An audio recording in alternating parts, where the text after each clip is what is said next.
Bienvenue sur ce podcast entre usine et dactylo. Le Querceder, histoire d'une Hermès 3000 de l'écrivain Romain Buffat, est composé d'un texte par touche de clavier. Dans le premier épisode, écoutez l'auteur vous en lire deux. Dans le deuxième épisode, il parle avec Patrick Auderset, historien membre de l'Association pour l'étude de l'histoire du mouvement ouvrier. Un moment d'échange entre littérature et histoire yverdenoise.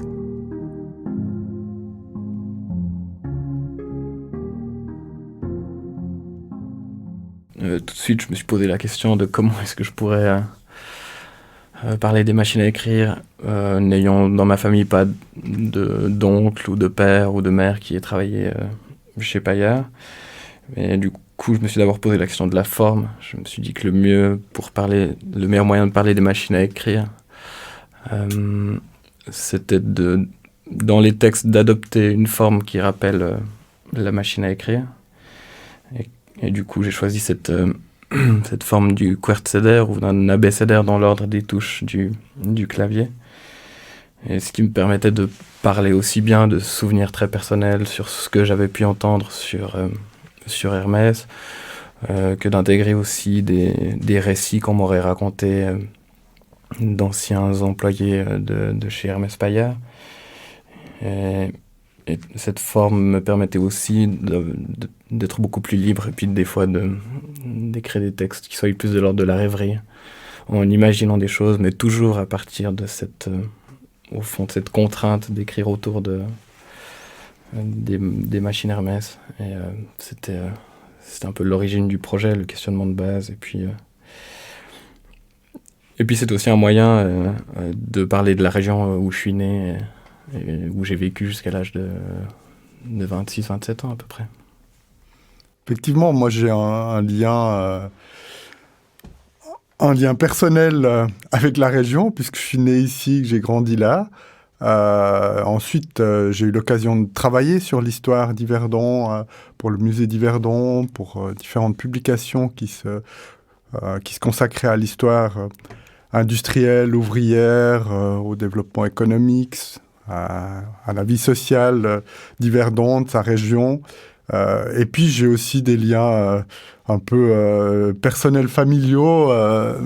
Ma mère est arrivée de Suisse allemande dans les années 60 pour travailler un certain temps chez Hermès comme secrétaire. Je trouve le projet magnifique et les textes passionnants parce que ils ont toutes sortes de résonances entre justement la dimension documentaire, historique, l'expérience personnelle de l'écrivain, toute la mythologie, les rêves qui sont véhiculés à travers l'objet, machine à écrire Hermès, la publicité qui a été faite pour montrer que cette machine a été diffusée aux quatre coins du monde, utilisée par des personnalités célèbres. Donc tous ces textes travaillent cette matière et je trouve de manière vraiment très diversifiée et puis à la fois passionnante parce qu'il y a le matériau historique et puis l'acte de création. Et en fait, j'ai choisi deux textes, l'usine et puis dactylo, parce que je trouve que ces textes, ils montrent un peu une autre dimension que celle qui vient directement à l'esprit, puisque sur les affiches, on voit l'Hermès Baby. Il y a cet objet qui est magnifié, mis en avant aujourd'hui. Il est objet de fascination, il a ce côté vintage, un peu à la mode. Il y a aussi généralement, quand on parle de Hermès, de Payard, l'épopée industrielle qu'on met en avant. Ces deux textes, ils montrent le monde de la production qui fabrique ces machines, comment ça se passe, ces femmes, ces hommes. Et puis, ils montrent aussi, en fait, qui les utilise, dans quel contexte elles sont utilisées. Et c'est ça que je trouvais important de mettre en lumière. Et du coup, j'ai fait beaucoup de recherches pour savoir un peu ce qu'on fait dans une usine de fabrication de machines à écrire. Et puis, j'aurais pu, par exemple, me mettre à la place d'un ouvrier au décolletage et puis d'écrire 2 pages ce que c'est que de décolleter une barre de fer, par exemple, mais ça aurait été de toute façon un peu artificiel parce que je pense qu'il m'aurait fallu une immersion totale pendant un moment et puis éprouver peut-être physiquement ce que c'est véritablement le travail en usine. Donc j'avais pas envie de finalement parler à leur place. Et je me suis dit peut-être ce que je peux faire moi encore aujourd'hui, c'est de simplement présenter l'usine de manière entre guillemets objective, avec ce que j'ai pu lire dans différents articles, avec ce qu'on a pu me raconter aussi. Et c'est pour ça que j'ai choisi pour U comme usine, finalement une forme assez d'un narrateur assez distant, enfin simplement quelqu'un qui juxtapose des images, des actions, sans les commenter, sans prendre, on va dire, parti, même si je pense que l'angle choisi montre bien que comme disait Patrick Auderset, je m'intéresse plus à la production, là, dans ce cas-là, de qui fait ces machines. Et puis il m'a semblé que d'utiliser à chaque fois le il et le elle permettait de montrer la réalité de l'usine où on avait des hommes et des femmes qui y travaillaient, et puis en donnant tel quel le nom des actions qui sont effectuées, par exemple le décolletage, le montage, l'emballage, ça donnait comme une constellation de mots qu'on ne comprend pas toujours nécessairement à quelle réalité ça se rattache. Et pour le lecteur ou la lectrice, j'ai l'impression qu'arriver dans ce texte, c'est un peu comme arriver dans une usine où il y a des machines un peu partout, il y a une espèce de brouhaha. Et on est un peu désemparé face à ce spectacle où moi j'arrive là-dedans et je serais incapable de comprendre à quelle étape de la production on est, par exemple. Et puis c'est pour ça que dans ce texte, tout est un peu éclaté. Ce que j'aime bien dans ce texte aussi, c'est le rythme qu'il a, et puis un côté presque un peu cinématographique. On a l'impression d'avoir une sorte de déroulé de l'histoire de l'entreprise à travers, en fait, la production, les gens qui la fabriquent. Il y a cette mise en avant d'elle et il, les ouvriers, les ouvrières, mais de manière complètement anonyme, même lorsqu'il y a des événements plus précis. C'est toujours, il y a cet anonymat qui est gardé, donc on a vraiment l'impression d'être dans l'univers de cette usine. Et au travers du fil chronologique, d'une sorte de collage de différents moments importants de la vie de cette usine, de la production de paillards, on passe un peu en revue différents aspects, aussi bien de la production, des conditions de travail, du travail comme il se présente concrètement, des revendications ouvrières qui sont à un moment donné de cette période d'apothéose de Hermès dans les années 60, où finalement la ville dépend presque complètement de paillards. On pourrait réécrire une phrase qui dit, bien connue, qui dit que quand le bâtiment va, tout va. Ça pourrait être quand paillard va, tout va. Et puis, on le sent bien. Et puis après, justement, les difficultés qui s'annoncent et le déclin. Donc, on voit ces différentes étapes qui sont évoquées par des phrases toutes simples, toutes courtes. Il y a aussi des citations, en fait, qui sont tirées. Je trouvais intéressant la manière dont, en fait, Romain utilise tout le matériau historique qu'il collecte.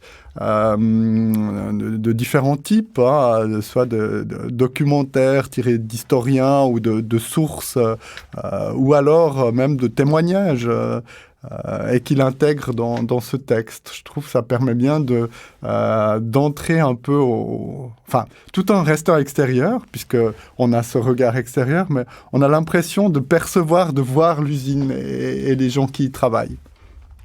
J'ai découvert des pans de la ville d'Yverdon que je connaissais pas du tout, et puis je me suis rendu compte qu'il y avait eu un certain nombre de grèves aussi à Yverdon-les-Bains, et puis le mouvement ouvrier, de par l'importance de l'usine Paillard, était quand même un mouvement important. Et puis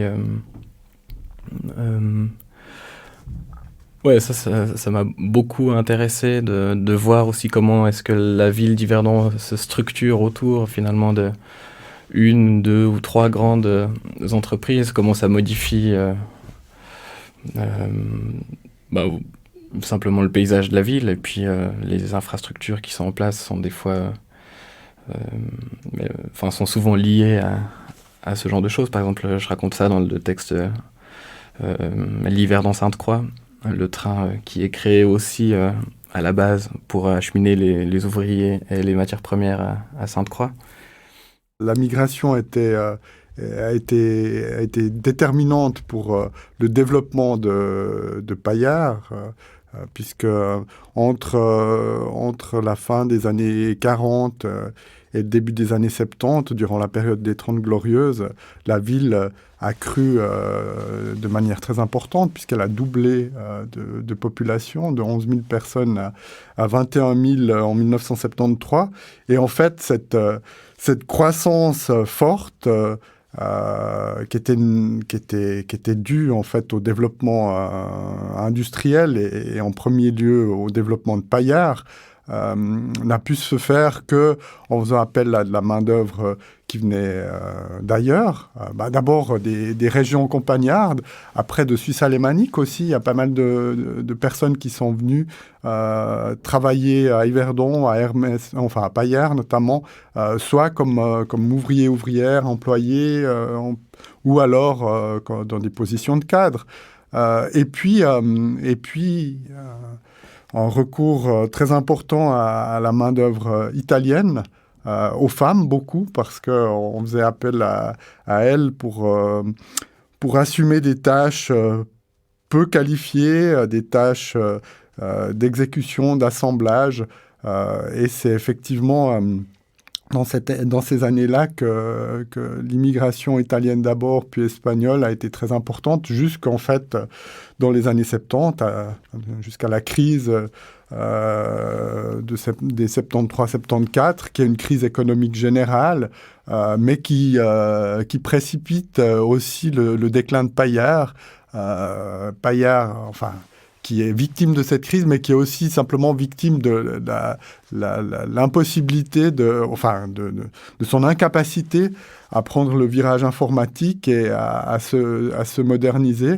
Et ça conduit à une crise très forte pour la ville, puisqu'elle était très dépendante de ces industries. Et aussi un départ assez conséquent de travailleurs, travailleuses italiennes et espagnoles qui, à ce moment-là, du fait du chômage, sont renvoyés chez eux ou retournent chez eux parce qu'ils n'ont plus d'emploi. Évidemment que la main-d'œuvre féminine était importante, et puis qu'il me semblait évident qu'il fallait en parler dans mes textes. Surtout, ce qu'on remarque, c'est que, comme disait Patrick, les travaux effectués par des femmes étaient souvent des tâches qui leur étaient destinées, puis qui sont aussi parfois invisibilisées. C'est-à-dire, dans les contrats de travail, par exemple, une femme qui fait du décolletage ne sera pas nécessairement... sa fonction, ce ne sera pas décolleteuse, mais auxiliaire. Alors qu'elles font le même travail que les hommes, qui eux seront des décolleteurs ou des monteurs. A contrario, ce que j'ai aussi découvert, c'est que X était une inconnue. Donc, j'ai beaucoup aimé ce texte aussi, parce qu'il fait apparaître une femme ingénieure dont j'ignorais l'existence. Et enfin, je trouve fascinant le parcours de cette femme. Peut-être vous pouvez nous le raconter, nous dire comment vous l'avez découverte. Et puis, je trouve que à la fois c'est fascinant justement par ce qu'on découvre de l'histoire, mais je trouve aussi c'est aussi révélateur de la qualité de votre travail littéraire, et puis le côté aussi un peu ludique, puisque finalement vous détournez votre Querceder, qui n'est plus simplement de prendre chaque fois la première lettre du mot et puis de le décliner. Et souvent vous jouez avec ça, et puis là en l'occurrence vous partez sur une référence mathématique que j'ai beaucoup appréciée. Une femme connue qui est passée par là, c'est Erna Hamburger, ingénieure connue pour... je ne sais plus si c'était la première professeure à l'EPFL, mais qui est passée par les usines Paillard, puis qui est une des rares à avoir eu un poste à responsabilité. Et ça, je l'ai découvert dans un article de Manon Chic sur la division du travail sexué. Enfin, comment est-ce qu'il y a des tâches qui sont uniquement destinées aux femmes parce qu'on considère qu'elles ne peuvent pas faire telle ou telle tâche. Et puis, elle parle de cette exception que vous relevez, Patrick, c'est qu'il y a une femme, donc Erna Hamburger, qui a eu un poste à responsabilité, mais elle le doit aussi au fait que c'était pendant la mobilisation et qu'il fallait bien remplacer certains hommes qui étaient partis, qui étaient mobilisés dans les années 40. Et donc c'est dans cet article que j'ai découvert ça, un peu tardivement, ce qui fait que j'ai pas pu plus développer. J'aurais pu lui consacrer un texte beaucoup plus large, et puis peut-être que je le ferai une fois dans un autre projet. Mais voilà, toujours est-il que j'ai inséré la mention de Erna Hamburger dans un texte où, comme vous dites, je joue un peu avec la propre contrainte que je me suis fixée, qui est celle de d'écrire un texte pour chaque touche, en mettant un peu en scène mon geste d'écriture, des fois un petit peu où je m'aliène un peu moi-même, c'est-à-dire que je me donne cette contrainte que en fait j'aurais pu très bien ne pas me donner par ailleurs, mais qu'au bout d'un moment, quand on arrive à la fin du clavier et puis qu'il y a forcément des lettres qui sont beaucoup plus difficiles, ou le contrat est plus difficile à remplir, comme X, je pars de l'impossibilité d'écrire un texte sur la lettre X pour finalement me diriger par un jeu avec les assonants, enfin avec les allitérations, ou un jeu avec la lettre X. J'arrive progressivement à Erna Hamburger, ce qui me permet de justifier au final le pourquoi du comment de ce texte, parti d'une impossibilité d'écrire en fait à la base. C'est aussi bien des récits de mémoire collective que des récits individuels, et puis comme c'est Patrick qui a fait le choix de ces deux textes, je trouvais intéressant qu'il ait choisi deux textes aussi complémentaires, avec d'un côté l'histoire collective, puis l'histoire plus individuelle, mais aussi l'aliénation au travail en usine, et puis une forme d'aliénation des dactylos où on vous fait répéter des phrases qui n'ont pas vraiment de sens, et puis des fois simplement des suites de lettres qui pour le coup n'ont aucun sens du tout. Et c'était intéressant de mettre en rapport ces deux niveaux du travail. C'est vrai que j'ai choisi ce deuxième texte par rapport à l'autre, parce qu'effectivement, dans le premier, dans Usine, on est vraiment dans l'anonymat collectif, et puis là, on focalise sur le destin d'une personne, et on a aussi, alors que avant on était dans la production de l'objet, là on est dans l'utilisation de l'objet. Et comme vous le dites, Romain, il y a toujours, il y a quand même toujours ce niveau de contrainte, d'aliénation dans la formation, puisque là, elle est dans ses études, elle a son cours de dactylo, etc. Les contraintes de la prof, desquelles elle s'échappe en rêvassant, et en fait comme dans l'usine, les tourneurs en même temps sont dans leur tête et rêvassent, et puis c'est aussi la contrainte après dans le monde du travail, du bureau, hein, la dictée des lettres, enfin c'est tout un travail qui est tout aussi aliénant, qui est aujourd'hui aussi aliénant autour du clavier, de l'informatique, on retrouve ces dimensions-là, donc il n'y a pas... ça montre quand même que l'aliénation, elle n'est pas réservée à l'usine. à la production. Et je trouvais bien aussi de mettre en avant le monde du bureau, parce que dans l'usine, on pense toujours à l'univers de la production, les grosses machines, les hommes qui sont là, les ouvriers. Mais dans l'usine, dans le travail industriel, il y a toujours le monde du bureau, les employés, les services de commande, les services de personnel. Tout. Et donc, cette machine, elle est aussi présente dans l'entreprise, dans d'autres lieux. Et du coup, ces deux textes, en fait, renvoient se complètent, je trouve. Et une autre chose qui m'a beaucoup plu dans ce texte, à part justement ce style, ce rythme, à nouveau, on entend les choses, on voit les choses, on arrive bien à s'imaginer les situations. C'est le jeu entre l'écriture utilitaire, hein, la dactylo qui produit des lettres, des choses qui sont en fait juste du travail, et puis le renvoi à tout un univers littéraire de création par rapport aux références utilisées pour les lettres qui sont dictées, mais aussi après on voit que la dactylo, votre mère, l'étudiante elle-même se prend au jeu et puis part sur une écriture créative quand elle écrit sa carte postale. Donc je trouve assez significatif de votre manière d'écrire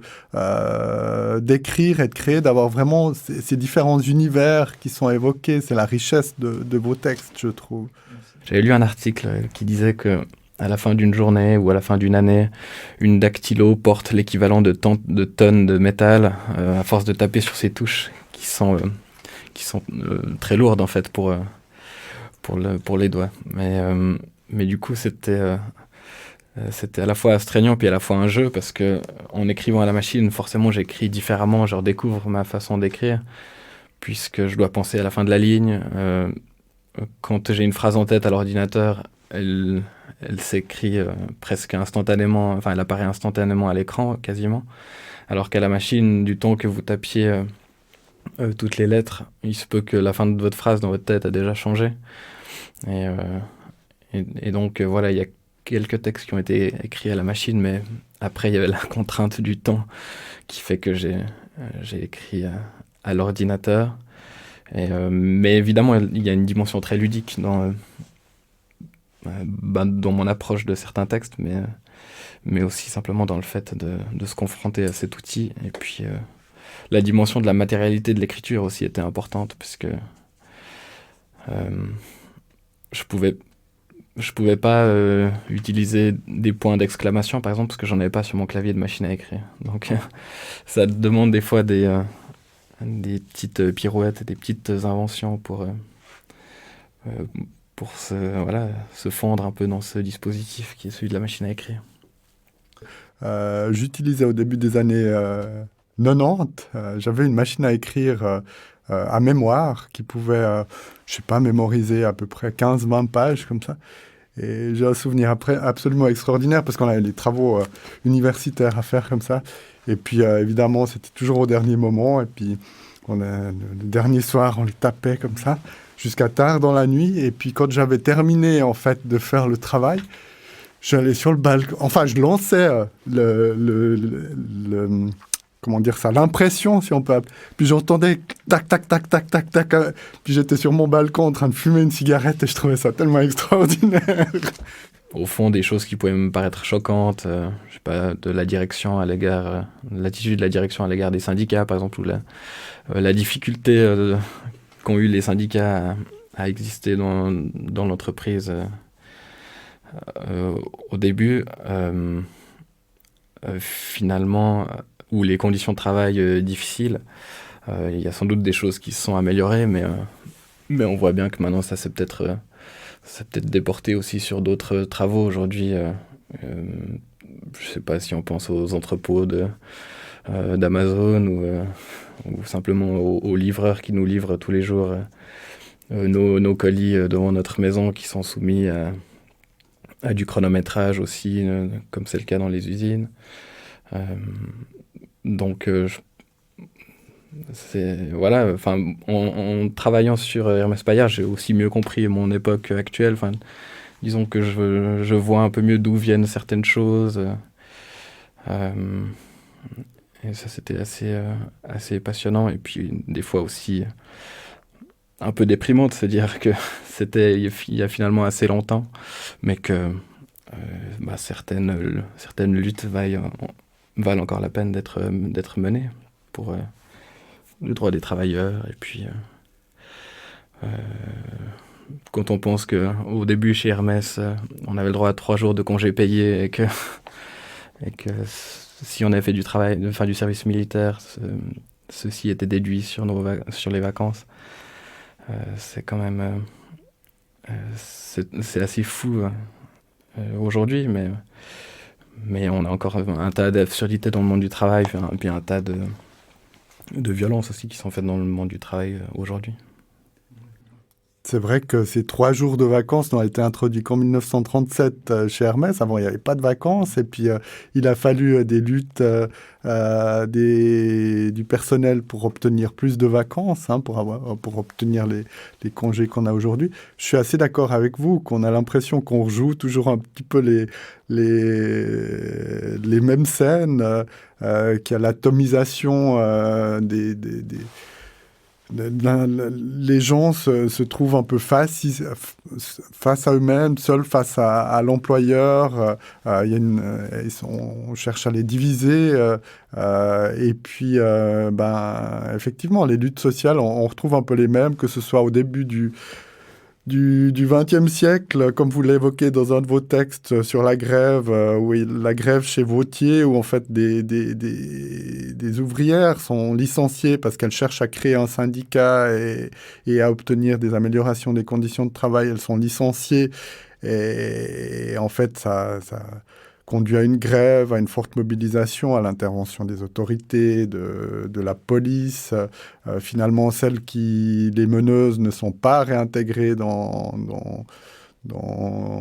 l'entreprise parce qu'elles refusent de se soumettre aux conditions des patrons. Elles lancent une coopérative pour avoir de l'autonomie, mais aussi pour avoir des premières vacances, ce que les autres ouvriers et ouvrières n'ont pas à ce moment-là. Les grèves chez Paillard pour obtenir des améliorations de conditions de travail. Et puis on voit qu'aujourd'hui, effectivement, on se retrouve un peu à des situations similaires où les gens sont fragilisés. Enfin, les employés ou les ouvrières sont fragilisés, isolés, et ont besoin de trouver des moyens de se mettre ensemble pour faire pression sur les entreprises pour obtenir des améliorations de leurs conditions de travail, quoi. Et ça m'a fasciné aussi. Au moment où j'étais en train d'écrire le texte J'ai comme grève, où je raconte à la fois la grève de 1971 chez Paillard, puis celle de 1907 chez Vautier. Au moment, je crois, où je mettais le point final à ce texte, je lisais dans le journal La Région qu'il y avait une mobilisation devant chez Leclanché.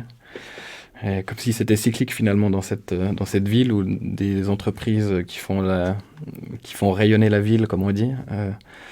Je sais pas, tous les 70 ou 50 ans, il y a une de ces grandes entreprises qui finit par partir, et puis c'est toujours un peu le même drame. Enfin, je pense, si on compare les unes du journal du Nord-Vaudois ou journal de La Région, on a à chaque fois cette espèce de... on est un peu désarmé face à ce constat que un jour ou l'autre, les grandes entreprises finissent par partir, et puis avoir des répercussions après sur la vie, simplement la vie quotidienne des gens d'ici. Pour l'instant, c'est un projet qui n'a pas de point final, parce qu'il me surprend toujours. C'est-à-dire qu'à la base, quand on m'a passé cette commande, j'imaginais le texte pour l'exposition à la bibliothèque. Donc je pensais à comment ces textes pouvaient être présentés, puis je réfléchissais à la taille des textes. Puis ensuite, on s'est dit que ça serait bien de faire paraître quelques épisodes dans le journal La Région. Ce qui fait... Et puis ensuite, c'était quelques textes dans le journal, mais c'est devenu tous les textes paraîtront en feuilleton dans le journal La Région. Et j'ai aussi dû penser à la fois à l'installation et à la publication en feuilleton. Donc il fallait trouver un espèce de format intermédiaire pour la taille des textes, puis aussi il y a des textes qui passent peut-être moins bien dans un journal, puis qui passent mieux dans une exposition et inversement.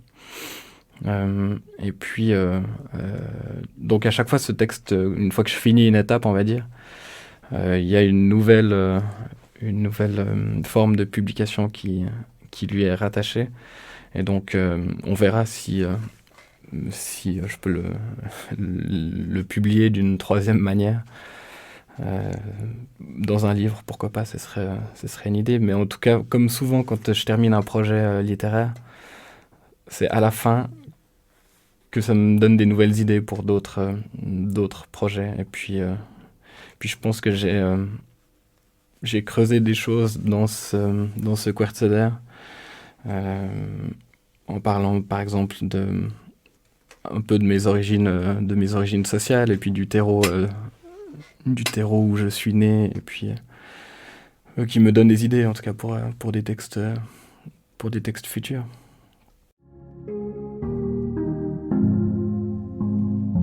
Ce podcast vous est proposé par la Bibliothèque publique et scolaire d'Yverdon-les-Bains. Retrouvez sur ses réseaux sociaux d'autres contenus à lire ou à écouter pour les adultes comme pour les enfants.